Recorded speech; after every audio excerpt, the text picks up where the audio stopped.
Right, we're going to go out today. We're going to take you with us. We are going to Leigh-on-Sea. Going to the cockle shed so I can get some seafood. Oh, I can't flipping wait. I love it here. It's really nice. And I thought we'd take you along today. So when Sammy gets in, there we go. We're off.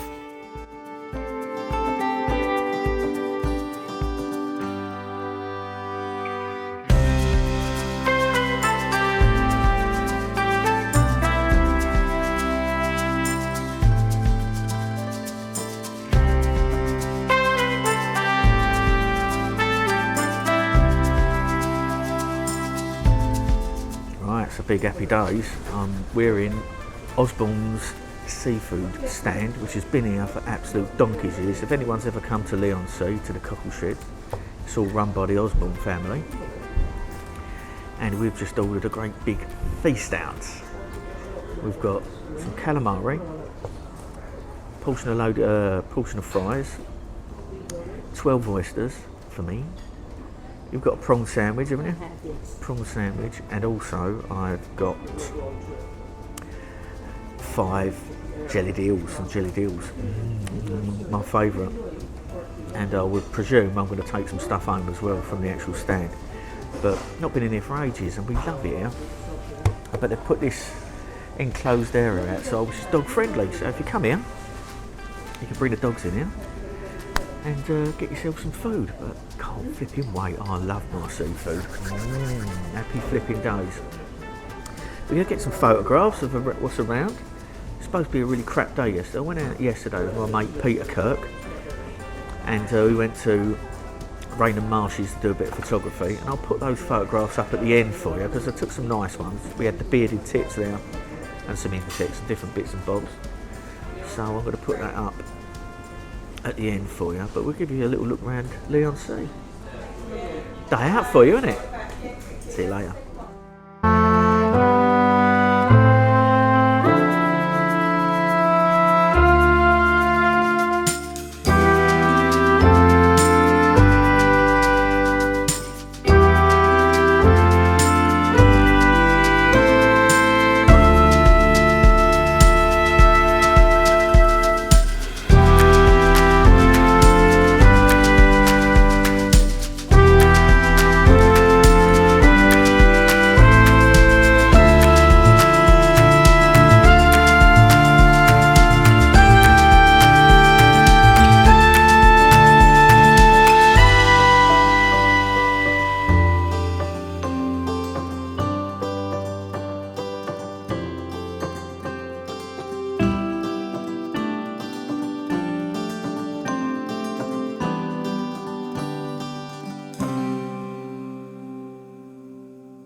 Bit of Tabasco sauce on this one.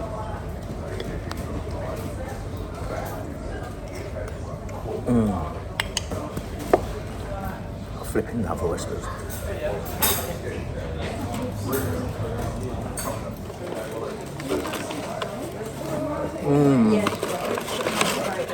These chips have got seaweed salt on. Yummy.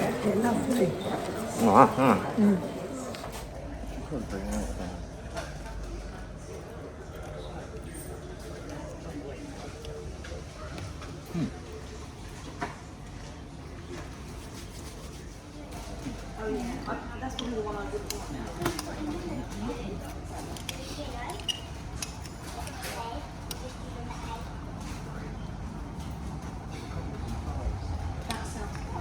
Oh, they're lovely. You have a nice evening. The lady's just making a fuss of Raven. Anyway, jelly deals. Basically, what they do is dish the eels up, slice them up, cook them in hot water, and that jelly is what comes out of the actual eel skin itself.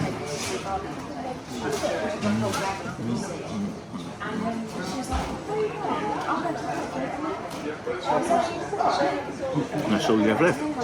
Little bun. They're flipping lovely. Yummy, yummy, yummy.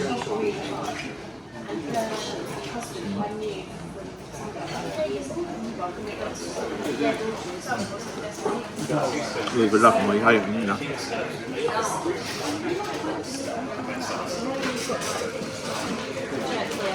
Plenty of vinegar and pepper. A bit of skin off that one.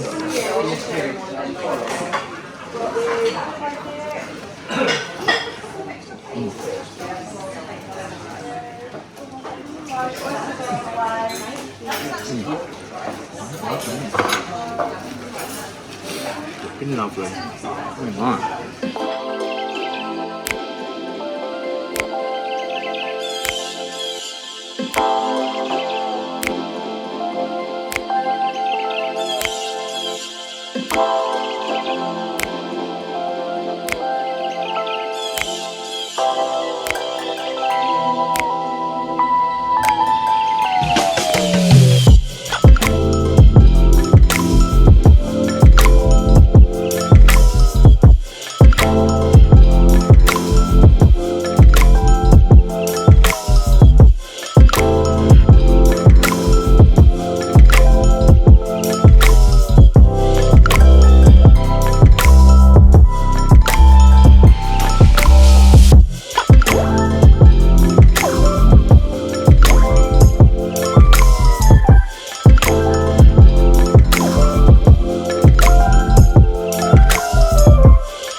Right, so it's good there, isn't it? I love it down there. It's a nice morning out or an afternoon out for us. It's about 35 minutes away, 40 minutes away from us. Got lots of history there and seafood. I flipping love seafood. It's my favourite. Bought a couple of pints of prawns and half a pint of cockles, which I'm going to have for my lunch and enjoy those. But it's a great place. Nice to do a bit of bird photography. Just up the road behind Leigh Station is a place called One Tree Island, and that's like a little bird reserve, a RSPB reserve, I think, and they have breeding adversets over there, etc. And I've been over there once to go and see if I could find a great grey shrike. Didn't see it, but you get some abnormal or unusual birds over there. Anyway, the reason I've got you back here, and I'll do a little bit more video just to give you something else to have a little think about, is that I love my books. Okay, that third shelf there is completely full of tracking books and wildlife identification books. All these books here are all reference books. There's no fiction there. They're all reference books on natural history. So birds, plants, fungi, you name it, insects, the lot are all up there. I just love them. I've got literally, that's one layer, and then there's another layer of natural history books behind those. Sammy keeps saying to me, can you tidy your bookshelves up? I think I'll let her loose on it one day. She likes tidying things up. She likes sorting things out. But I keep meaning to put them into sequence, etc. But I tend to know where things are in there. Anyway, the reason I'm talking to you today about these are, I've got two books that I want to show you, that if you're into being a nature detective and looking for bits and pieces on nature, feathers and skulls and all that sort of stuff, tracks, I've got two books for you. Now one's on birds and the other one's more of a broad spectrum of natural history and mammals, etc. So the first one I'll show you is this book. Now this is by Preben Bang and Preben Dahlstrom. Now this book is a real must for us wildlife nerds. And this is an old one. This was first printed in 1974, and this reprint is in 1980. And this one was given to me by my very old and dear friend Dave Bliss, and he's written a little passage in there for me. You can read that. But he's an absolute star, old Dave. And there's me and Dave back in the day. I think this was probably on a Ray Mears course, on a Woodlaw course, back in the, when would that be? Late 90s, I think.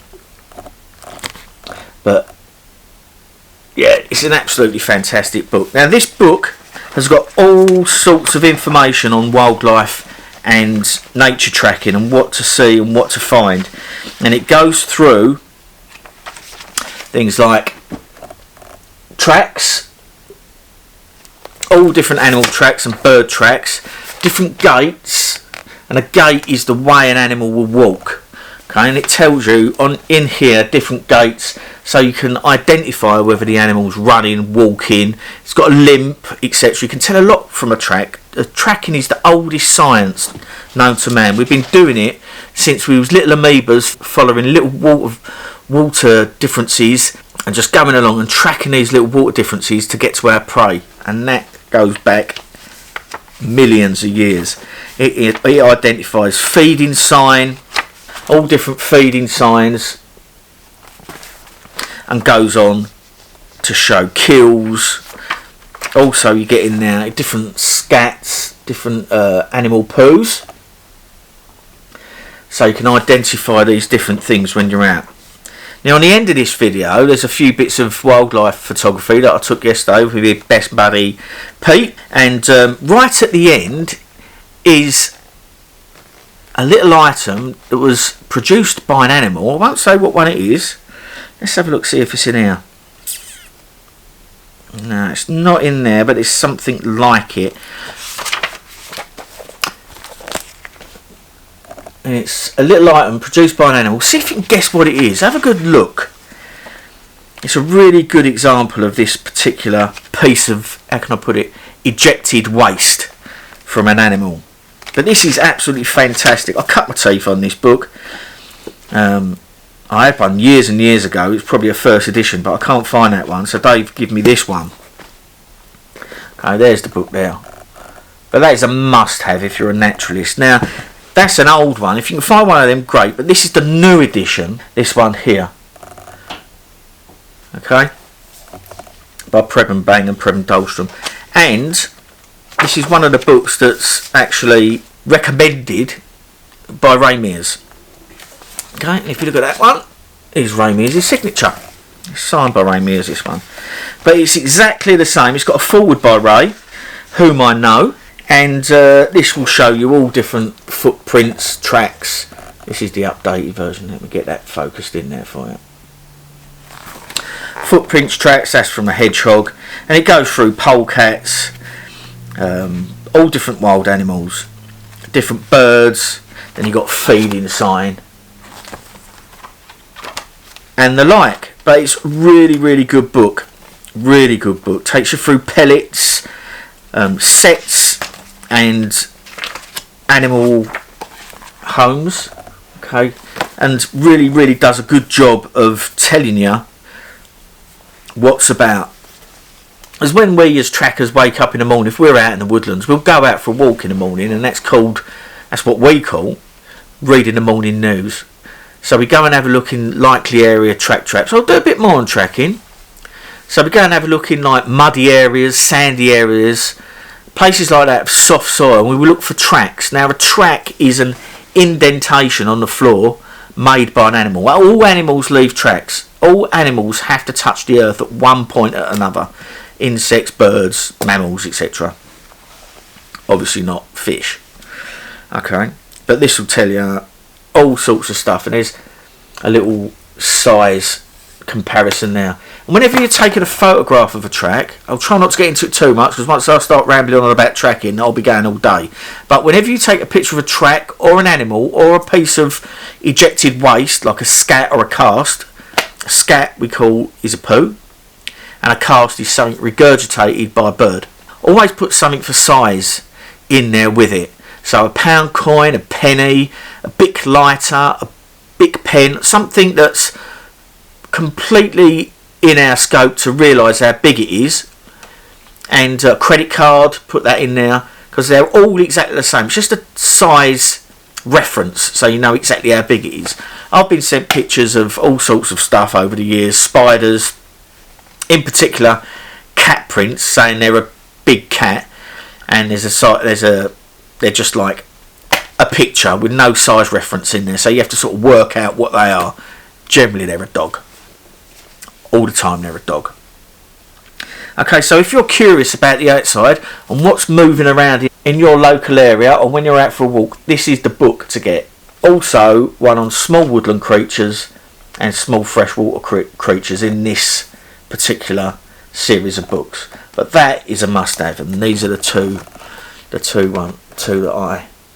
I own, like this. Available on Amazon, obviously. Now, the second book I want to show you is more orientated to birds.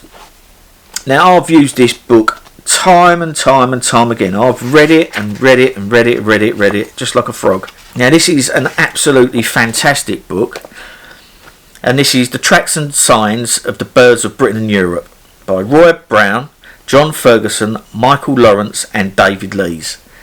That book, if you're a nature detective like me, is a must, absolute must. And in this book it will show you footprints, gaits, so again, let me get this up there for you. So footprints and gaits of birds. As I said, the gait is the way something walks. We walk with a bipedal gait, which we've got 2 legs, 2 feet, and we walk step by step. Also in there's all different toe angles, so pitch in, pitch out, so you can tell whether it's a perching bird or a gull or something that walks on lily pads. It's got feeding sign in here. Okay, but something that I also really like and really like to try to identify, it's got casts, nests, all sorts of stuff, but the thing I particularly like are the feather diagrams. So if you're out like me, Sammy's got another book on this which we keep in the van that I bought her, and it basically tells you all the different feather sizes and patterns from pretty much most of the British birds. So that's another handy thing to have. As you can see, there are just literally loads and loads of pictures of different feathers here. So that's massively worthwhile having in your arsenal of books. And the other thing that's great in here is this. There's all different skull configurations for all the birds. Now, generally we find skulls in the wild, and that's because the skull is the only bone not to contain bone marrow.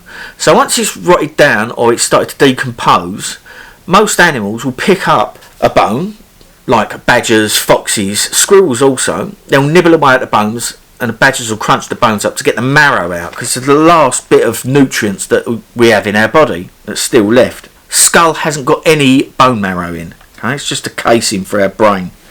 But this is absolutely flipping fantastic. Really, really good. All different birds in here, all different types of bird structure and bone structure. So if I was to say, if you was just getting into being a nature detective, these 2 books are a must-have. Absolute must-have. I'm a bit of a nerd when it comes to books. If I use a book a lot, I'll usually have a keeper for reference, and I'll have a field one, which usually gets battered to bits, but I always have one. Right nerd, aren't I? Right flipping book nerd. But all these books here are all about wildlife, insects, you name it, tracking, survival, woodwork, green woodwork, kitchen medicine, canoeing. So if you need to know something, if you've got any questions on wildlife and animals, insects and bugs and stuff like that, come and give us a shout. I'm a lifelong lover of nature. I've taught myself from a kid. I was always out with a magnifying glass and a pair of binoculars as a kid, and in a nature, because my mum and dad used to take us camping as brothers. Me and my brother used to take us camping all the time. The first thing I'd do is get out with my pair of binoculars and my magnifying glass and go and see what I could find. I used to flipping love it. Loved being a kid. And I'm still a kid. So yeah, if you've got any questions on books, if you've got something you want to keep an eye on, or a subject you're particularly interested in, let me know and I'll see what books I've got, and I can point you in the right direction of a book, whether it's spiders, tarantulas, insects, general nature, tracking, plants, fungi, anything like that. Give us a shout and I can point you in the direction of a decent book. What do you reckon on that? So anyway, I'm going to leave that one here. I hope you enjoyed that little bimble out with us. We had a lovely time. It was really nice. Had a nice day. It was supposed to rain, but we managed to miss that. It's very close and very warm at the moment outside. And week after next, we're off again. We're back to the nurseries to go and see our great friends there, the Travel Trolls and Neil the Campsite Warden and Mark and whoever else may be there. And then after that, we're going to Fox Hills in Norfolk to see our lovely friends Anne-Marie and Steve. And what we're going to do there, we're going to get out. We're taking a vehicle with us. We're taking my car this time, where we're going. And we're going to take you along on our days out and show you where and what to see. Lots of different wildlife in the areas. And just little walks around towns and stuff like that we couldn't usually do, or we didn't usually do because we've got the van and we don't stay that long. But we're going for a fortnight this time to Fox Hills. I can't flipping wait. That's one of my favourite campsites, and Steve and Anne-Marie that own the site are absolutely beautiful friends. They're like my uncle and auntie now. and we love them to bits, so we're part of the family. Anyway, we're going to go along there and see them. So keep watching the videos. Thank you so much for subscribing. I really, really, really, from the bottom of my heart, appreciate it. And all your comments. Please share these videos on any Facebook pages, etc. that you might find that people would like my videos, travel and nature. And thanks again. Oh, one other thing. I'm now monetarised. I've reached the 4,000 watch hour mark, and I'm over the 500 subscriber mark. Now I've marked down on the calendar when I first started getting monetarised. This time next year, all the money that I make through my monetarisation of my videos on my first year of doing it is all going to go to the Mind charity for mental health, which you know is very close to my heart. Sorry, it's outside your heart, isn't it? It's going to go to Mind. So keep an eye, keep watching the videos, don't skip the adverts, watch the adverts, because every penny that comes out of this channel for the first year is going to go to Mind charity for mental health. And then next year we'll see what charity we can hit next year, eh? So thanks for watching, really appreciate it. Love to you all. You're all flipping brilliant. Stay safe and stay sane. Have happy travels. Get out there, get in the nature, get in your garden, get a magnifying glass, pair of binoculars. If you need to know any of this information, give JP a shout and I'll steer you in the right direction. I've got so much wildlife watching stuff and camera kit, you would not flipping believe it. Trust me. So give us a shout and I'll sort you out. Anyway, you take care, eh? All the best. See you soon. Bye.